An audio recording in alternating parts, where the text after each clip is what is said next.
Welcome to NewsTrack YouTube channel. In today's video, we share the latest updates on celebrities who sadly passed away today. We remember their lives, achievements, and the impact they had on fans around the world. Our thoughts go out to their families and loved ones during this difficult time. Stay updated with real-time news on celebrity deaths and tributes from the entertainment industry. Adam Selwood. Former West Coast player Adam Selwood dies months after twin brother's death. The West Coast Premiership star Adam Selwood has been remembered as the ultimate teammate with an infectious personality after his death aged 41. Selwood's death in Perth on Saturday came 3 months after his identical twin and fellow former AFL player Troy Selwood died. Adam Selwood played 187 games for West Coast, including the 2006 Premiership, before retiring from football in 2013. We are heartbroken by the passing of Adam earlier today. Words cannot express the grief and sadness we feel, the Selwood family said in a statement via the AFL on Saturday. Adam was a loving husband and an incredible father to Lenny and Billy. We are devastated to lose such a wonderful husband, father, son, and brother. We will miss Adam deeply. His spirit, his kindness, and the joy he brought to every room. His determination, the lessons he shared, and his infectious personality will stay with us always. Adam had a unique ability to make people feel special, and our family was lucky to experience that every day. We kindly ask for privacy as we navigate this difficult time. Members of the AFL's famous Selwood family, midfielders Adam and Troy, were brothers of the Geelong champion Joel Selwood and the former Eagles and Cats midfielder Scott Selwood. Adam said writing the eulogy was the hardest thing he had ever had to do. Having an identical twin is both a rare privilege and wonderfully complex, Adam said at Troy's memorial service at GMHBA Stadium in February. A twin is more than a sibling. They are a constant presence, a built-in best mate, and someone who understands you in a way that no one ever could. Troy wasn't just my brother. He was my mirror, my fiercest competitor. J-Bat. J-Bat dies at 64. J-Bat, a New Orleans businessman who represented District A on the city council for 4 years, died in his sleep Sunday night. He was 64. No cause of death has been established, but Bat had suffered from diabetes most of his life, according to Bill Kearney IV, a close friend. Bat served on the council through Hurricane Katrina as the federal levee failures swamped the city. After losing re-election in 2006, he became active on a number of boards and in neighborhood associations, including service on the Sugar Bowl Committee, where he was president, and as president of the board overseeing New Orleans City Park. His death represents a profound loss, said City Council member Helena Moreno in a prepared statement. J-Bat genuinely cared for our city, and even after leaving public office, he always stood ready to assist city leaders. His brother, the actor Brian Batt, described him as, quote, a true friend, a wonderful father and husband, and a great brother. Our parents raised 2 completely different children, he said, but we remained very close. He was an all-around nice guy, said Suzanne Hike Terrell, who preceded Batt in the District A seat. He worked hard to please everyone and do what was best in the community. She served with Batt on the Louisiana State Museum Board. He was very educated and well-versed on the matters there, Terrell said. He always knew what was up. Born John August Batt Jr., he was the grandson of Harry J. Batt Sr., who founded the Pontchartrain Beach Amusement Park. When the elder Batt retired, his sons, Harry J. Batt Sr. and John A. Batt. Demi Moore. Demi Moore, Nicole Scherzinger, Darren Criss, and more walk the red carpet at Family Equality's Night at the Pier. Photos. Family Equality's annual Night at the Pier brings together LGBTQ+ families, allies, and advocates to honor the changemakers who have fought for equality and shaped a more inclusive world. The gala on Thursday night at New York City's Chelsea Piers raised $1.5 million to support Family Equality's work to advance legal and lived equality for LGBTQ+ families nationwide. Untitled Entertainment founding partner Jason Weinberg and his screenwriter husband Merritt Johnson received the Luigi Caiola Luminary Award. We feel so strongly about family equality and the work that they do, Johnson said. We think it's very important, especially these times that we're in, Weinberg added. We don't want our family to be pulled apart. We need to actually speak up and not be quiet. Moore said, family comes in many different forms, and at the root of that, it is based in love. The event also celebrated a decade of marriage equality with Jim Obergefell, the lead plaintiff in the historic 2015 U.S. Supreme Court case that secured the right to marry for millions of Americans. Check out the gallery below for all the celebs who turned out for Night at the Pier. Werenoi dies at 31. Werenoi, one of the most successful rappers in France, has died aged 31. His record label Believe confirmed the news, writing on Instagram, "It is with immense sadness that we learned of Werenoi's passing. May he rest in peace." The rapper, real name Jeremy Bana Owana, died at La Pitié-Salpêtrière Hospital in Paris early on Saturday morning. A cause of death has not been officially announced, though French media have reported him suffering a heart attack. Owana was born to Cameroonian parents and raised in the eastern suburbs of Paris. After he broke through in 2021 with debut track Guadalajara, 3 of his 4 studio albums, 2023's Carré, Pyramide, and Pyramide 2 in 2024, and Diamant Noir released last month, topped the French charts. Snep, which monitors music sales in France, stated that Owana had the biggest selling album in France in both 2023 and 2024, as well as collaborating with the cream of the francophone rap scene, including Aya Nakamura, Damso, and Hamza. He also collaborated with major names in the US, with Gunna and Lil Chijay appearing on Diamant Noir. He had been due to perform in Lyon on the night of his death.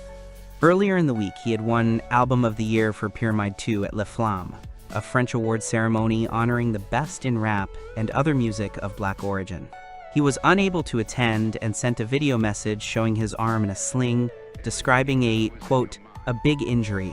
Nakamura and Lil TJ were among those paying tribute, along with other artists such as Gims.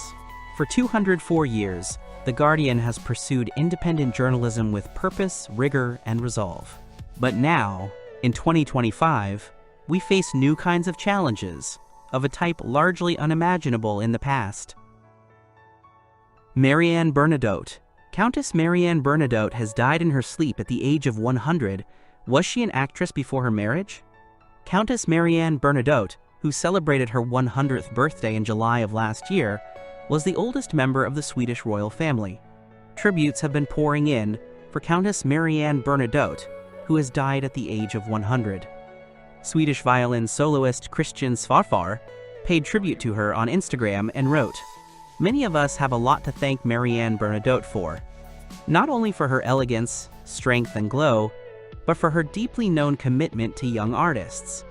Marianne was a dear friend for many years. Always curious. Always be generous.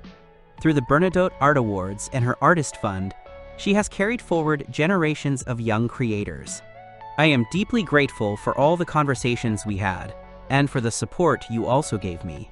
The fact that she became 100 years old is obvious. She carried the time with such dignity.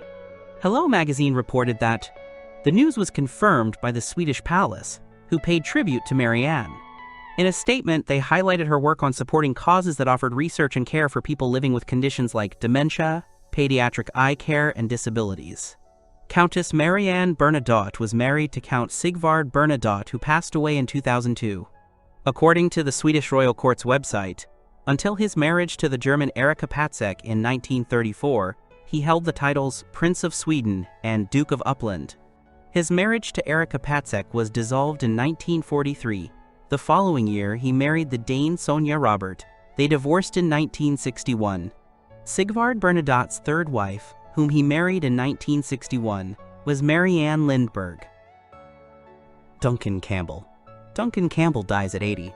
Duncan Campbell, the celebrated Guardian crime reporter, writer, and broadcaster, whose work highlighted police corruption, the shortcomings in the justice system, and miscarriages of justice, has died at the age of 80.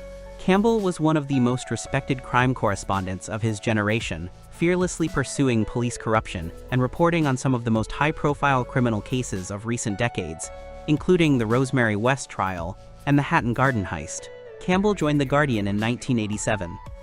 He soon became its crime correspondent, quickly establishing himself as one of the most authoritative and respected journalists covering the beat. He was also elected chair of the Crime Reporters Association for several years in the 1990s and won the Bar Council's Newspaper Journalist of the Year award in 1992. In 1997, Campbell successfully defended himself against a libel claim brought by police officers in Stoke Newington, East London. The case was seen at the time as a test of the media's ability to investigate alleged police corruption. 5 officers had sued The Guardian over 2 articles by Campbell in January 1992, which they claimed suggested they were involved in drug dealing. After the case, Campbell described it as an extremely important verdict, both for national and local newspapers who want to honestly report investigations into alleged corruption. A House of Commons motion, signed by 40 MPs, described it as a landmark victory, both for responsible journalism and for the maintenance of public confidence in the police. Campbell's sister Fiona described him as a, quote, much-loved brother, special uncle and great-uncle, and special to many other young people as well. Brian Glanville. Brian Glanville dies at 93. Brian Glanville, whose insightful football writing had a profound influence on generations of reporters and readers alike, has died aged 93. A novelist and respected columnist, Glanville was a prolific commentator on his beloved game, a passionate chronicler of Italian football, and author of some of football's most influential books. He spent 30 years as a football correspondent for the Sunday Times, contributed to World Soccer magazine for more than 5 decades, and wrote compelling obituaries for The Guardian. His most recently published tributes considered the careers of Northern Ireland and Aston Villa winger Peter McParland and the Manchester United legend Denis Law. A lifelong Arsenal fan, his first book, with the Gunners winger Cliff Baston, was published in 1950, and he was still writing about the North London club decades later. His final work, A History of Highbury, published in 2006. Glanville's The Story of the World Cup is considered a seminal work on the global tournament, and other books, such as The Puffin Book of Football, fostered a lifelong devotion to the sport for many young readers. He won admirers in the US long before the game enjoyed a wider following there, and Sports Illustrated's Paul Zimmerman called him the greatest football writer of all time. As well as numerous novels and short stories, 2 plays and a musical, he produced the screenplay for the 1967 documentary Goal, World Cup 1966, and saw Sir John Gielgud play the lead in a BBC radio production of his A Visit to the Villa. His eye for the global game in the 1960s and 70s especially earned Glanville a place on the jury for the annual Ballon d'Or. Will Smith. Alfonso Ribeiro talks close bond with co-star Will Smith, lot of love. Alfonso Ribeiro spoke about his strong bond with the Fresh Prince of Bel-Air co-star Will Smith as the hit TV series marks its 35th anniversary. The comedy sitcom, which aired for 6 seasons from 1990 to 1996, starred Smith as a fictionalized version of himself, a street-smart teen from Philadelphia sent to live with his rich relatives in Bel Air, Los Angeles. Ribeiro starred as Carlton Banks, Will's preppy and politically conservative cousin. During a conversation with the People magazine at the red carpet of Disney Upfront 2025 event in New York City, the Silver Spoons actor said that he and Smith talk every once in a while.